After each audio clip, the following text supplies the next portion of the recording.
A paz do Senhor, eu sou o pastor J.C. Silva e tenho uma palavra do coração de Deus para o seu coração. Seguindo a série de estudos sobre a vida cristã, chegamos hoje na última temática. Essa é uma temática que ela é evitada tanto por quem ministra, tanto por quem é ministrado. E como pastor, eu não posso me esquivar dela. Tenho que ensinar, entrar em todos os detalhes e abordar todos os desígnios de Deus que constam nas Escrituras. Outro detalhe é que o fato de uma pessoa ouvir uma ministração sobre quaisquer assuntos não obriga essa pessoa a colocar em prática o que está sendo orientado como ideal para uma pessoa cristã. No entanto, a pessoa ouvir sobre todos os assuntos dá parâmetro para essa pessoa ter condição de reflexão e tomar decisões sensatas, evitando assim que surpresas desagradáveis lhe ocorram no futuro. Se você se dispuser a ver todo esse vídeo, você verá que essa temática ela está diretamente ligada no seu enorme esforço diário de ter sucesso na vida. No momento em que muitas pessoas estão falhando e também se frustrando por não saber como virar a chave nessa questão. É muito importante cada pessoa parar para rever suas práticas de vida e para onde elas estão indo, fazendo o que fazem e na forma como fazem.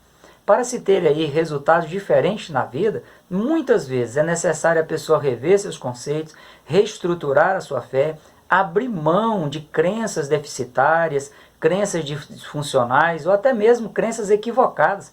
A pessoa precisa conhecer novas estratégias, implementar ações aí de uma forma mais apropriada e mais dinâmica. A má gestão ou a má qualidade de vida na área financeira tem sido a causa da maioria dos divórcios, da destruição das famílias. E para se resolver financeiramente, é muito importante que o cristão entenda os princípios bíblicos relacionados ao ato de dizimar.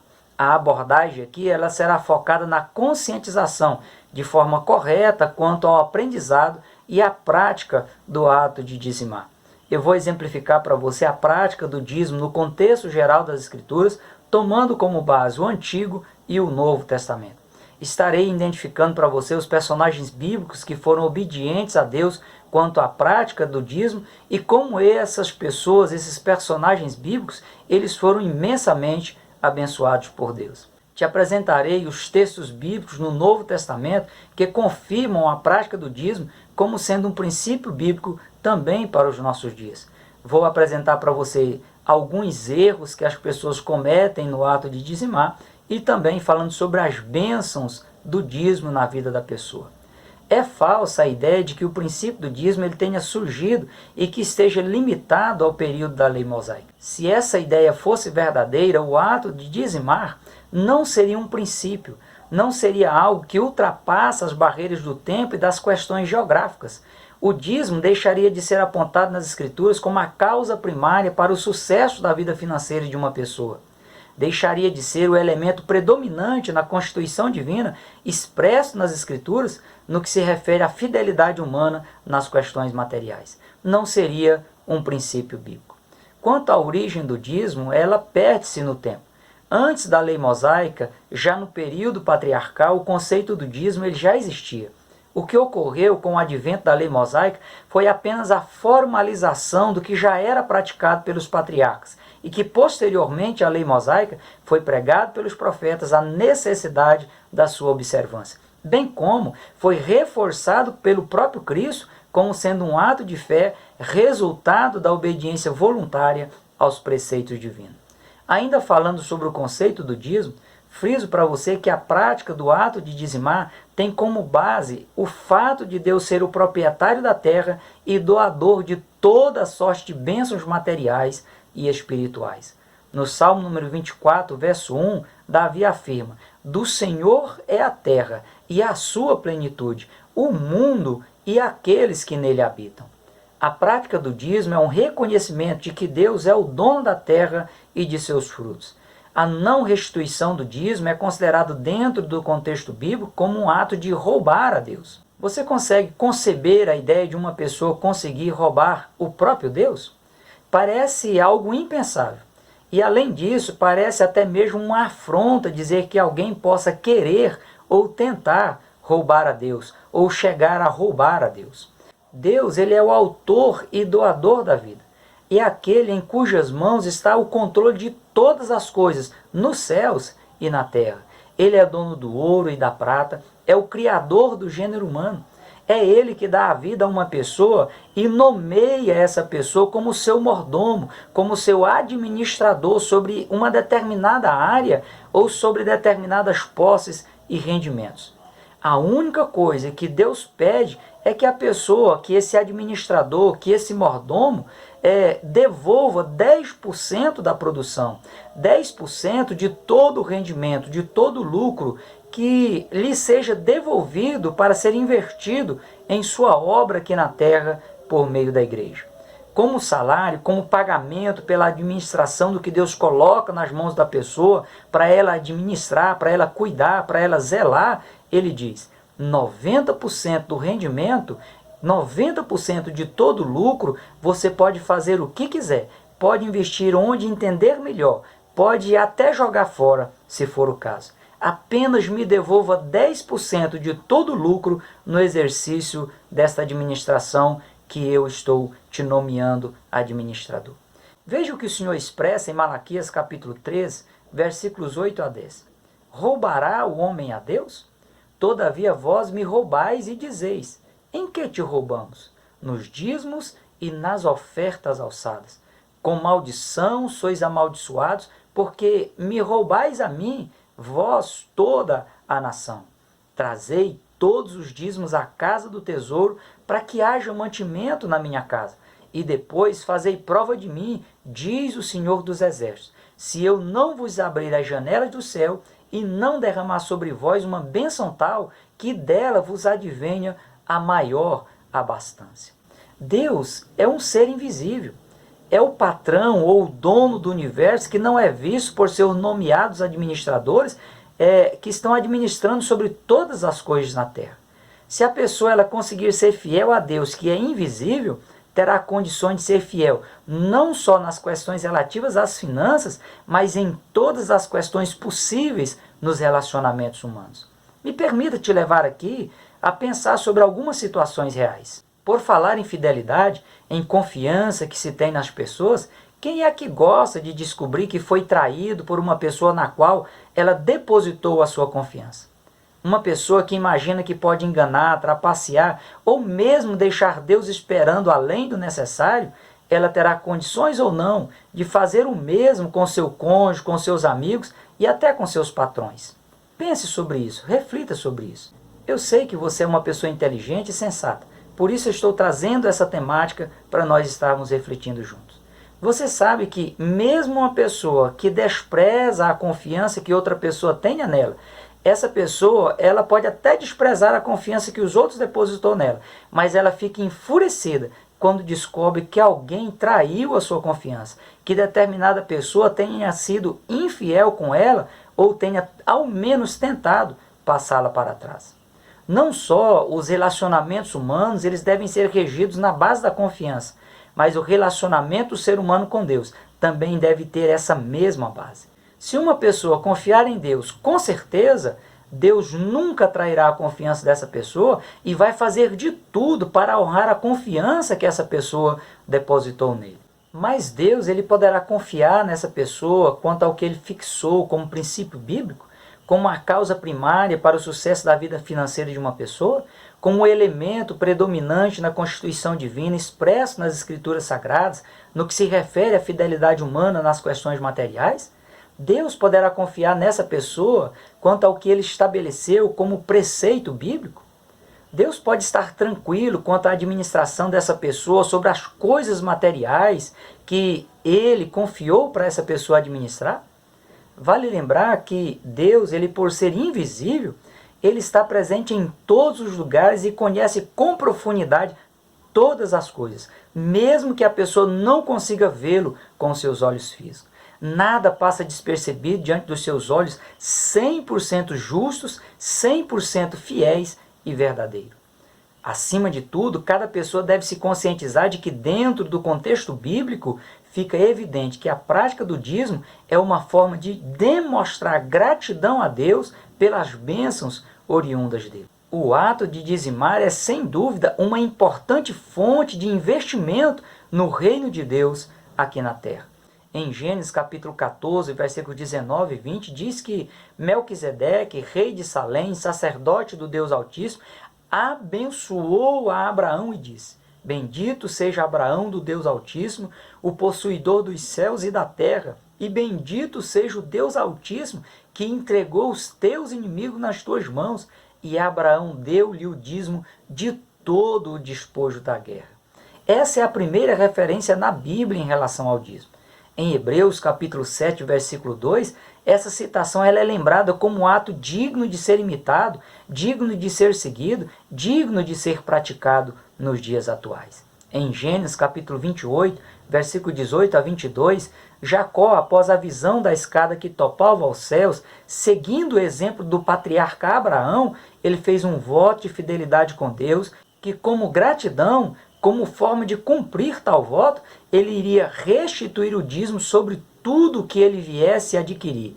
Ele declarou: certamente eu darei o dízimo. A gratidão a Deus pelas bênçãos que iriam alcançar comoveu o coração de Jacó, que de forma espontânea no seu voto, ele apenas reconheceu a soberania de Deus após a sua experiência em Betel. Deuteronômio, capítulo 26, versículos 1 a 15, mostra que dentro do contexto da lei mosaica, o dízimo ele passou a exercer importante papel na vida religiosa da nação de Israel.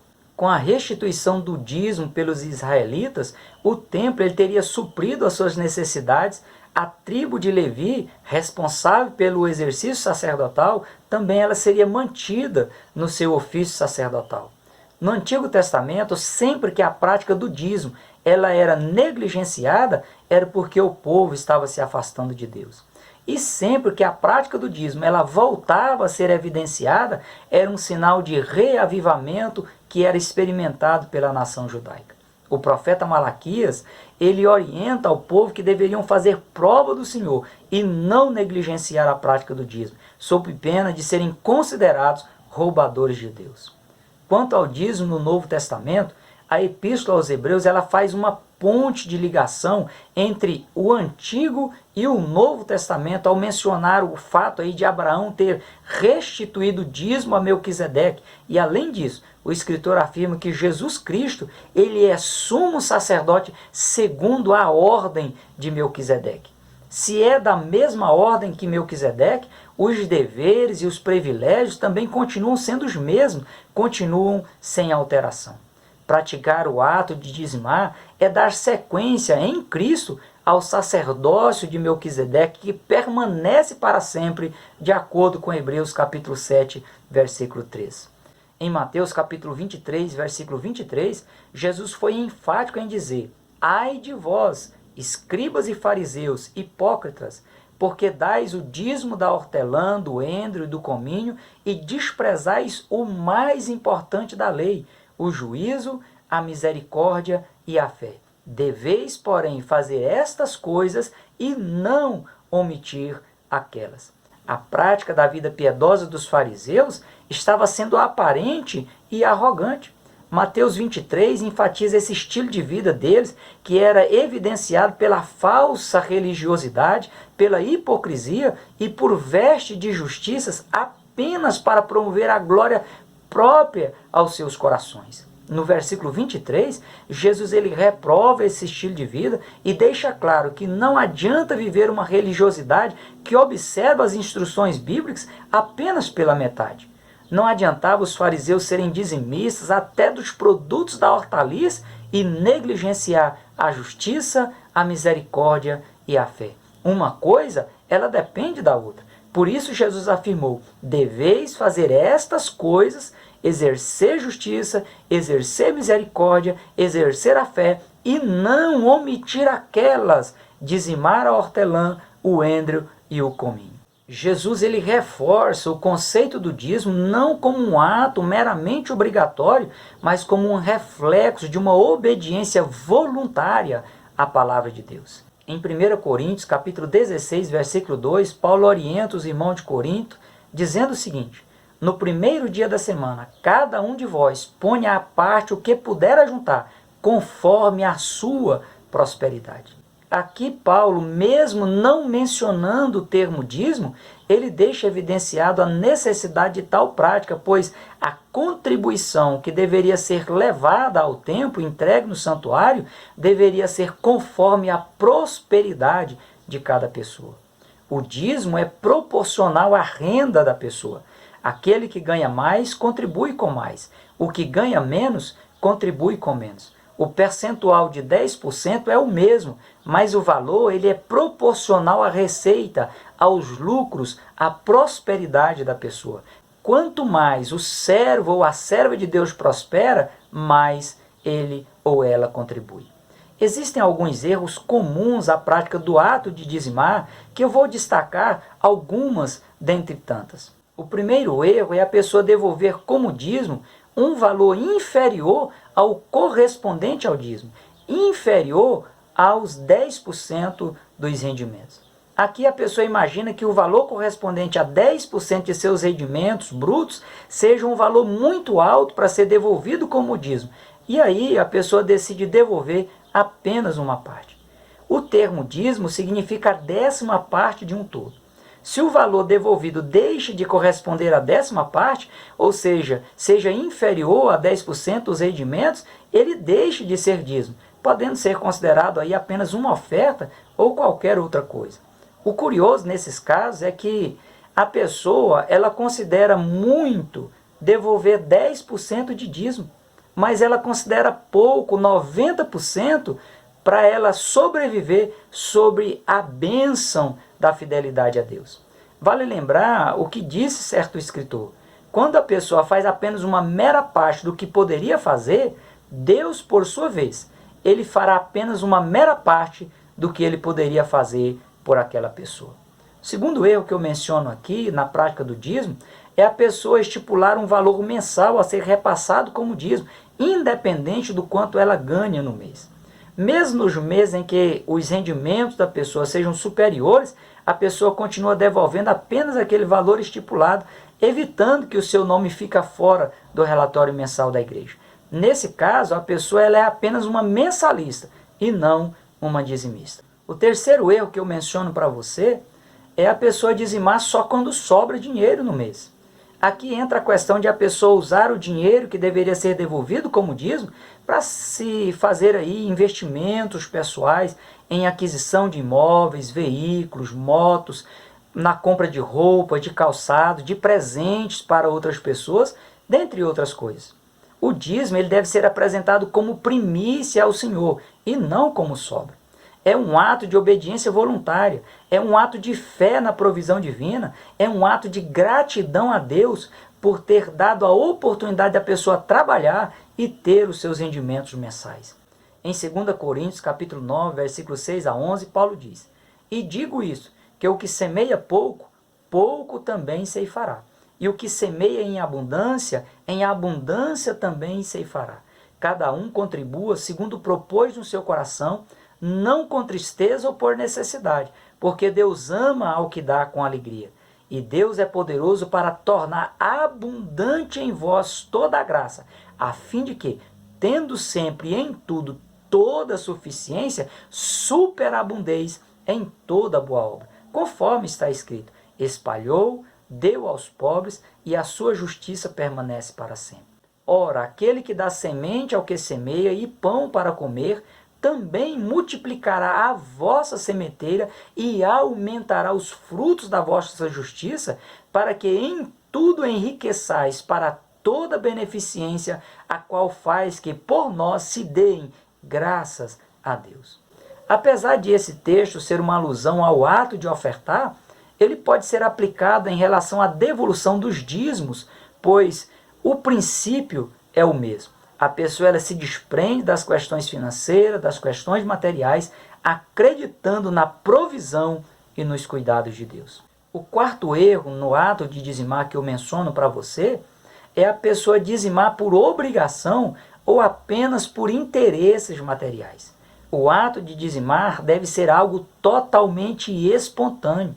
Ainda que a pessoa saiba pelas Escrituras Sagradas de todas as sortes de bênçãos que estão destinadas aos dizimistas, os agentes motivadores devem sempre ser a obediência voluntária aos princípios bíblicos e a fé na provisão divina, além da gratidão a Deus. Do contrário, perde o efeito de ser o que é e de produzir na vida da pessoa o que Deus promete por meio das Escrituras Sagradas. Malaquias, capítulo 3, versículos 10 a 12, aponta duas classes de pessoas que são alvo das bênçãos de Deus oriundas da prática do dízimo.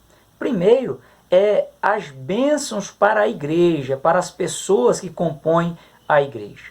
No versículo 10 diz, para que haja mantimento na minha casa. Se todos os cristãos eles fossem dizimistas, não haveria necessidade de a igreja lançar mão aí de campanhas financeiras para executar aí as suas tarefas no decorrer da sua existência na terra. Há uma parte das pessoas que compõem a igreja que se propõe a descumprir este princípio bíblico, ou por falta de ensinamento, ou por falta de visão correta quanto ao significado do dízimo.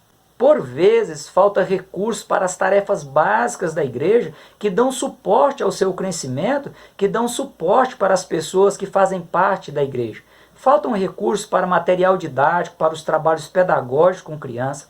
Faltam recursos para folhetos de evangelismo, para comprar bíblias para os novos convertidos, para melhorias no santuário ou na ampliação da estrutura para acolhimento aí dos novos conversos, dos novos membros. Falta recursos para assistência na obra missionária e também para ajudar as pessoas carentes que fazem parte da igreja e até mesmo pessoas que não fazem parte da igreja, mas que dependem da ajuda da igreja para a sua sobrevivência. A segunda classe de pessoas mencionada por Malaquias são aquelas pessoas que são envolvidas por bênçãos, por restituir, por devolver o seu dízimo.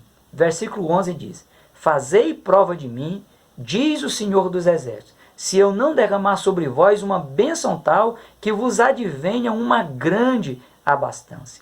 E em João, capítulo 15, versículos 7 e 14, Jesus afirmou que, se vós estiverdes em mim, e as minhas palavras estiverdes em vós, pedireis o que quiserdes, e vos será feito. Vós sereis meus amigos, se fizerdes o que eu vos mando. Ou seja, uma pessoa que ela executa na sua vida, que ela cumpre na sua vida os princípios bíblicos, literalmente as palavras de Jesus está na vida dessa pessoa. E ela tem aí o suporte que ela precisa em todas as áreas da sua vida, chegando ao ponto de ser considerada amiga de Deus, porque faz o que Deus manda fazer. Volto a repetir para você que é muito importante cada pessoa parar para rever suas práticas de vida, para onde elas estão sendo levadas, fazendo o que fazem e na forma como fazem. Para se ter resultados diferentes na vida, muitas vezes é necessário rever conceitos, reestruturar a fé, abrir mão de crenças deficitárias, crenças disfuncionais ou crenças equivocadas, conhecer novas estratégias, implementar ações de uma forma mais apropriada e dinâmica. Sinta-se recompensado por ser parte ativa na obra de Deus, por ser socorrido por Deus em tempos trabalhosos. Procure ser exemplo dos fiéis para os demais cristãos e para a sociedade à sua volta, na palavra de Deus, no trato, na prática, no exercício do amor cristão, no espírito, na fé e na pureza. Seja recíproco com Deus, que te proporciona bens maiores do que o que você merece. Aplique seus recursos nos projetos da obra de Deus, um terreno cuja produtividade é garantida e sempre a pessoa ficará no lucro. Só assim você poderá ajudar a obra de Deus a ser realizada com maior rapidez e ter cobertura espiritual na sua vida financeira, ter aí a proteção de Deus nas suas finanças. Entregar dádivas, ofertas, oferendas a Deus sempre refletiu aí o impulso espontâneo de um coração agradecido. Lembre-se que o amor, o compromisso com Deus e a moral vem sempre antes da lei, não foi interrompido por ela e tem duração todos os tempos posteriores à lei mosaica. Deus é a única pessoa no universo que nunca ficará devendo favor a ninguém. E Ele tem prazer em fazer seus servos e suas servas prosperarem muito além do que elas imaginam que possam alcançar. Deposite a sua confiança no Senhor e siga resiliente as suas instruções nas páginas sagradas.